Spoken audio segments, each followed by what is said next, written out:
सबसे पहले तो राजनीतिक और सामाजिक संगठनों की आवाज़ उठाने के लिए आईपा का बहुत बहुत धन्यवाद, आभार।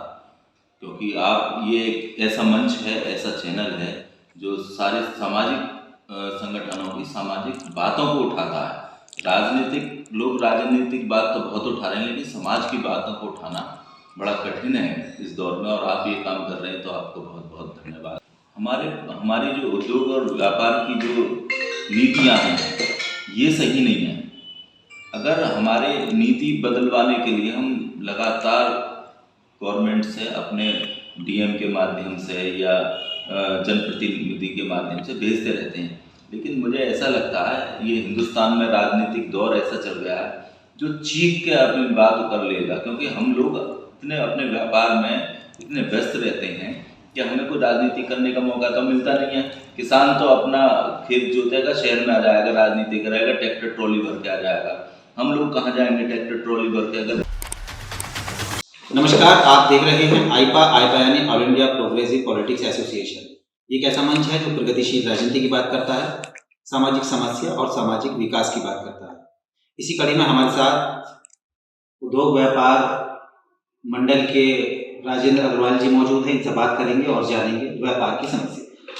राजेंद्र अग्रवाल जी, आप सबसे पहले बता दीजिए कि उद्योग व्यापार मंडल की समस्या क्या है। सबसे पहले तो राजनीतिक और सामाजिक संगठनों की आवाज़ उठाने के लिए आईपा का बहुत बहुत धन्यवाद, आभार। क्योंकि आप ये एक ऐसा मंच है, ऐसा चैनल है जो सारे सामाजिक संगठनों की सामाजिक बातों को उठाता है। लोग राजनीतिक बात तो बहुत उठा रहे हैं, लेकिन समाज की बातों को उठाना बड़ा कठिन है इस दौर में, और आप ये काम कर रहे हैं तो आपको बहुत बहुत धन्यवाद जी। अध्यक्ष जी, आप सबसे पहले बता दीजिए जो व्यापार की समस्या है, जो व्यापारी समस्याओं से जूझ रहा है, वो कौन सी ऐसी समस्या है और कैसे इसका समाधान? देखिए, जो उद्योग और व्यापार है उसकी समस्या इस देश में इतनी बड़ी है कि उस तरफ क्योंकि इसका राजनीतिक में कोई हस्तक्षेप नहीं है। आप देख रहे हो कि किसान संगठनों का राजनीतिक होने के बाद भी उनका राजनीति में पूरा हस्तक्षेप है। व्यापारी का केवल व्यापार में हस्तक्षेप रहता है अपने, और उद्योग में हस्तक्षेप रहता है। जो देश की अर्थव्यवस्था की व्यवस्था करता है वो एक व्यापारी होता है। लोग कहते हैं कि भाई टैक्स तो जनता देती है, व्यापारी का उसमें क्या रोल है? व्यापारी का उसमें मुनीम होने का रोल है, जो फ्री में कोई किसी लोभ लालच या किसी के उसमें ना करके पूरी बातों को फ्री में सरकार को देता है। जो जीएसटी है, जो केंद्र सरकार को और जो राज्य सरकार को जो अर्थ की व्यवस्था कर रहा है वो उद्यमी और व्यापारी कर रहा है। लेकिन राजनीतिक लोग भी आप देखोगे उसकी ही परवाह ज्यादा करते हैं जो चीख पुकार करके अपनी बात मनवा लेता है। अगर किसानों को 6,000 रुपए सालाना या फिर फ्री में अनाज बट रहा है या कोई भी ऐसी चीज है जो ये राज्य सरकार और केंद्र सरकार जनता के लिए करती है, तो निश्चित रूप से उसकी अर्थ की व्यवस्था उद्योगपति और व्यापारी करता है। लेकिन व्यापारी के प्रति बहुत अच्छे सरकार के दृष्टिकोण है नहीं। मान लीजिए मैं आपको 1 लाख रुपए टैक्स दे रहा हूँ, इनकम टैक्स, और जीएसटी में भी जो मैं प्रॉफिट होता है उसमें भी मेरा 2% पहले कट जाता, फिर उस ग्रॉस में उसमें प्रॉफिट में भी मेरा टैक्स कट रहा है। मैं आपको 1 लाख रुपए दे रहा हूँ टैक्स के, ऐसे मान लीजिए। तो 1 लाख रुपए जब मैं सालाना दे रहा हूँ तो मुझे कम से कम, जैसे आयुष्मान कार्ड है सबके लिए दे, मेरे लिए भी कर दीजिए इंतजाम। मुझे बस ये कर दिया कि तुम तो टैक्स देने वाले हो और तुम्हें कोई किसी चीज की जरूरत है नहीं, हमें सबसे ज्यादा जरूरत है। जब मैं टैक्स दे रहा हूं तो मैंने टैक्स किस लिए दिया? कि मेरे बच्चे को फ्री में शिक्षा मिले, फ्री में उसे सुरक्षा मिले, बिजली मिले, पानी मिले। लेकिन जब आप बिल्कुल उसमें देखिए कि मैं जो अपने बच्चे को पढ़ा रहा हूँ, प्राइवेट इंस्टीट्यूट में पढ़ा रहा हूँ, जो मुझे फ्री में शिक्षा मिलनी चाहिए थी मेरे बच्चे को प्राइवेट इंस्टीट्यूट से, मैं वहां से भी परचेज कर रहा हूँ, तो वो भी एक तरह का टैक्स है, उसमें भी आप टैक्स लेते हो। अगर मान लीजिए लाइट चली गई तो जनरेटर की और इन्वर्टर की व्यवस्था तो मेरी अपनी ही पर्सनल व्यवस्था है। तो जनरेटर की व्यवस्था मैंने अपनी खुद करी, अपने मकान पर या सिक्योरिटी गार्ड को रखकर अपनी सुरक्षा के इंतजाम मैंने अपने आप किया। तो ये जो बिजली, पानी, शिक्षा, स्वास्थ्य का और सुरक्षा का जो मैं एक अलग से और करता हूँ, तो ये भी बड़ी कठिन समस्या हमारे पास। अच्छा, ऐसा सरकार क्या करे जो व्यापार और उद्योग व्यापार मंडल के लिए कुछ अच्छा हो? ऐसा क्या होना चाहिए आपके? सबसे पहले तो उसे सिंगल विंडो बनानी चाहिए। अलग अलग जितने भी विभाग हैं उनको, अगर मान लीजिए मुझे परचून की एक छोटी सी दुकान खोलनी है, मेरे पास 20,000 रुपए हैं, तो मुझे मत दीजिए सरकार, लेकिन मुझे घर में बैठ के मैं परचून की दुकान खोलूं, तो सबसे पहले मुझे क्या करना होगा कि सबसे पहले मुझे इलेक्ट्रिसिटी जो है कमर्शियल करानी पड़ेगी कानूनन, फिर मुझे फूड का लाइसेंस लेना पड़ेगा, और फिर मुझे लेबर का एक लाइसेंस लेना पड़ेगा। मुझे 3-4 लाइसेंस लेने पड़ेंगे। 3-4 लाइसेंस लेने में जो 20,000 रुपए हैं, इनकी रिश्वत देने में ही खत्म हो जाएंगे, तो मेरे पास तो कुछ बचा ही नहीं देने के लिए। अगर सिंगल विंडो होगी, अगर मैंने ऑनलाइन अप्लाई कर दिया है, तो वो लोग खुद आए कि भाई हम तुम्हारा फूड का ये अप्लाई किया, आपने फूड का ये लाइसेंस दे रहे हैं, और कम से कम भी ना, जो छोटा दुकानदार है, जो मझोला दुकानदार है, वो अगर अपने घर में एक छोटा काम करना चाह रहा है, तो उसे डोमेस्टिक इलेक्ट्रिसिटी ही रखनी चाहिए उसकी, ना कि कमर्शियल इलेक्ट्रिसिटी रखनी चाहिए। कमर्शियल रखिए आप बड़े बड़े उद्योगपतियों के लिए, और मैं तो उनके लिए भी कहता हूँ। जैसे विदेशों में क्या होता है कि आप अगर कोई उद्योग लगा रहे हैं, तो वो उसका गुड्स बिकवाने के लिए, उसका माल बिकवाने के लिए पूरी तरह से तत्पर रहता है सरकार, और उसको अपने अंडरटेकिंग में रखती है जब तक उसका जो लोन देती है लोन चुकता ना हो जाए। अगर मेरे पास माल बन गया, बिक नहीं रहा, तो सरकार उसको बिकवाती है। मान लीजिए मेरा यूपी में नहीं बिक रहा, तो वो गुजरात में बिका, इस तरह की वहां पर व्यवस्था है। लेकिन अगर मेरा कहीं मैं उद्योग लगाऊं और डूब जाए, तो वो मेरा ही डूबा, मुझे चाहे फांसी लगा कर मरना पड़े, मुझे कर्ज में डूब के मरना पड़े, मेरा घर बिक जाए, दुकान बिक जाए, सरकार को इस बात से कोई मतलब नहीं है, कोई सरोकार नहीं है। तो सबसे पहले वो सिंगल विंडो करे, और जितने भी विभाग अलग अलग बने हैं, एक ही विभाग होना चाहिए जो अलग अलग चीजों को नियामक कर सके। अच्छा, और आपके जहन से ऐसा क्या हो सकता है जो व्यापार के लिए फायदा हो, बेनिफिट मिल सके? क्योंकि जैसा आपने बताया कि छोटी सी अगर दुकान व्यापारी करता है, तो उसको कमर्शियल और कनेक्शन, ये सारी चीज़ें होती हैं।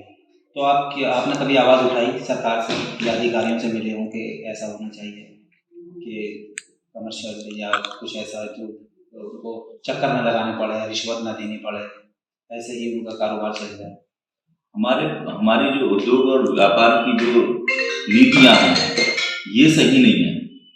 अगर हमारे नीति बदलवाने के लिए हम लगातार गवर्नमेंट से, अपने डीएम के माध्यम से या जनप्रतिनिधि के माध्यम से भेजते रहते हैं, लेकिन मुझे ऐसा लगता है ये हिंदुस्तान में राजनीतिक दौर ऐसा चल गया है जो चीख के अपनी बात कर लेगा, क्योंकि हम लोग अपने व्यापार में इतने व्यस्त रहते हैं कि हमें कोई राजनीति करने का मौका तो मिलता नहीं है। किसान तो अपना खेत जोतेगा, शहर में आ जाएगा, राजनीति करेगा, ट्रैक्टर ट्रॉली भर के आ जाएगा। हम लोग कहाँ जाएंगे ट्रैक्टर ट्रॉली भर के? अगर एक दिन भी दुकान बंद करेंगे तो हमारा ग्राहक नहीं आएगा। तो जो व्यवस्था अर्थ की व्यापारी ने और उद्योगपति ने बना रखी है, तो उस, और मैं बहुत बड़े उद्योगपति की बात, अडानी अंबानी की बात नहीं कर रहा हूँ, मैं मझोले उसकी बात कर रहा हूँ, क्योंकि हमें व्यापारी दिखा दिया जाता है कि उद्योगपति जो है बड़ा बुरा होता है, लेकिन आप जो उद्योगपति की बात कर रहे हो वो अडानी और अंबानी की बात कर रहे हो, और वो भी हमारे देश के लिए बहुत कुछ कर रहे हैं। उन पर उंगली उठाना अलग बात है। आप बताइए, इसने इस कंपटीशन के दौर में फ्री में जो इंटरनेट था, सबसे पहले जियो ने दिया है, नहीं दिया? और आज भी उससे सस्ता ही, अगर 600 रुपए में 3 महीने का और इंटरनेट सहित और अनलिमिटेड दे रहा है वो कॉल, तो दूसरे उस कंपटीशन में दूसरे लोग भी आए और फिर वो भी उसी तरीके से देने लगे। तो ये उसने अच्छा किया या बुरा किया?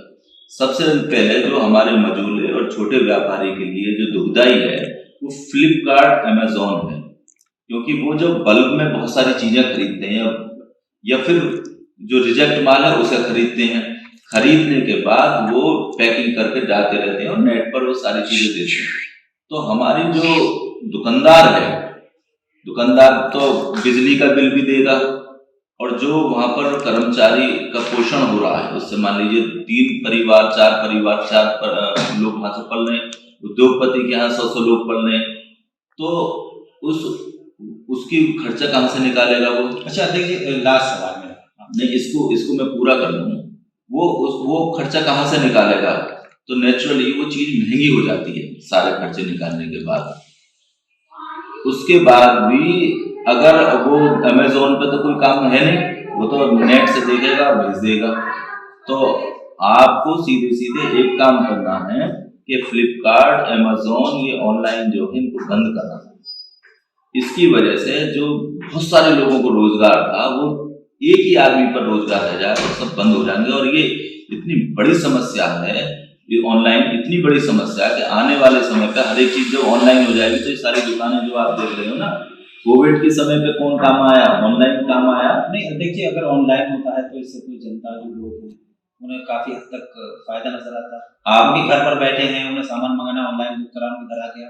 अगर मान लीजिए व्यापार मार्केट जाना पड़ेगा उन लोगों को, पैसा भी खर्च होगा, किराए में भी परेशानी भी होगी आने जाने में, तो इससे आप कितने मुखातिब हैं? ये बिल्कुल सही बात है कि जो घर पे बैठे चीजें मिल जाती हैं तो नकली भी मिल जाती हैं। आपने देखे उसमें ईंट पत्थर भी आ जाते हैं। मैं उस बात पे भी नहीं जा रहा, मैं कह रहा हूँ ओरिजिनल और सस्ता भी आ रहा है। तो सरकार को देखना ना, ये बात मैं पर्टिकुलर एक आदमी की बात नहीं कर रहा, मैं सरकार की बात कर रहा हूँ कि अगर एक दुकानदार है वो टैक्स भी दे रहा है ना आपको, अब वो 4 लोगों को पाल रहा है, सारे के सारे फ्री हो गए तो फिर रोजगार चिल्लाएंगे कि नहीं चिल्लाएंगे? व्यवस्था महंगी और सस्ती की नहीं है, व्यवस्था है सबके पेट को रोटी मिले। एक दुकानदार जब अपने यहाँ पे 3 कर्मचारियों को रखता तो उनका भी पेट पालना होता है। कभी भी आपने देखा होगा जो यहाँ पर छोटे छोटे कार्यक्रम सामाजिक होते रहते हैं, चाहे रामलीला हो, चाहे काली मेला निकल रहा हो या और कोई भी चीजें हो, तो उसका चंदा कौन देता है? दुकानदार। कभी अमेजोन वाला देता है इसके लिए? तो हमारी संस्कृति जो और मान्यताएं जो है उनके धरोहर को भी संजोए हुए ये व्यापारी और उद्यमी है। अच्छा, एक लास्ट सवाल आपसे जी। जिस तरह से बीमारी चली कोविड की पूरे देश में, तो बुलंदशहर में व्यापारियों को कितना इसका नुकसान साबित हुआ और कैसे इसकी सरकार भरपाई करे? ऐसी स्कीम निकाली जो व्यापारियों का जो नुकसान हुआ है, बीमा की चीजें हैं, मार्केटें बंद रही हैं, घर पर बैठे हैं, तो कैसे आखिर सरकार व्यापारियों के लिए काम करेगी जो इनका नुकसान है, इनको कुछ ज्यादा फायदा हो? सरकार ने तो जब उसको फायदा होना था तब कुछ भी नहीं दिया रहा। एक बिजली के लिए 1 महीने का जो फिक्स चार्ज था, मेरी दुकान 3 महीने के लिए बंद रही, तो मेरी इलेक्ट्रिसिटी भी बंद है मेरी, तो मैं फिक्स चार्ज किस बात का दूं? मुझसे वो फिक्स चार्ज भी लिया 1 महीने का, बस ये कह के दिया पीरियड के अगर आप जुलाई तक पैसा जमा कर दोगे तो आपको 1 महीने की छूट मिल जाएगी फिक्स चार्ज में। तो मैं तो बड़ा हैरतमंद हूँ कि जिस सरकार को अर्थ की व्यवस्था, या केंद्र सरकार हो या कोई भी राज्य सरकार हो, उद्यमी और व्यापारी करके देता है। आप बता दीजिए कोई भी आदमी कर रहा हो अर्थ की व्यवस्था उद्यमी और व्यापारी के अलावा, तो आप मुझे बता दीजिए। कोई नहीं कर रहा ना, जितने भी सारी चीजें कर, लेकिन सरकार का इस तरह पूरा ध्यान नहीं है, क्योंकि हम चीखते चिल्लाते नहीं है, हम सड़कों पर नहीं उतर रहे, और हमारी मजबूरी है, हम सड़कों पर नहीं उतर सकते, क्योंकि सरकार जिस तरह से, आप देखिए ये जो किसानों का आंदोलन हुआ, ये तो बैठ गए वहां पर 13 महीने। मैं तो कह रहा हूँ, मैं तो इनको धन्यवाद भी दे रहा हूँ, कम से कम बैकफुट पे लाए सरकार को। तो ये थे हमारे साथ राष्ट्रीय अध्यक्ष व्यापार मंडल के, जिनका साफ तौर पर कहना है कि सरकार कोई ऐसी स्कीम लाए जो ये ऑनलाइन शॉपिंग सरकार द्वारा चलाई गई है, इसको बंद कहीं ना कहीं तक किया जाए, क्योंकि जो व्यापारी हैं, जो फुटकर दुकानदार हैं, जो 20,000 रुपये जोड़ करके अपना कारोबार करते हैं, उन पर कहीं ना कहीं फर्क पड़ रहा है। तो इनका यही कहना है कि जो ऑनलाइन है उस पर कहीं ना कहीं सरकार जो है वो कंट्रोल करे और उन छोटे व्यापारियों को मौका दे जो अपने 20,000 रुपये में कारोबार कर रहे हैं। कैमरामैन अदनान के साथ आईपा के लिए मैं ज़ीशान अली।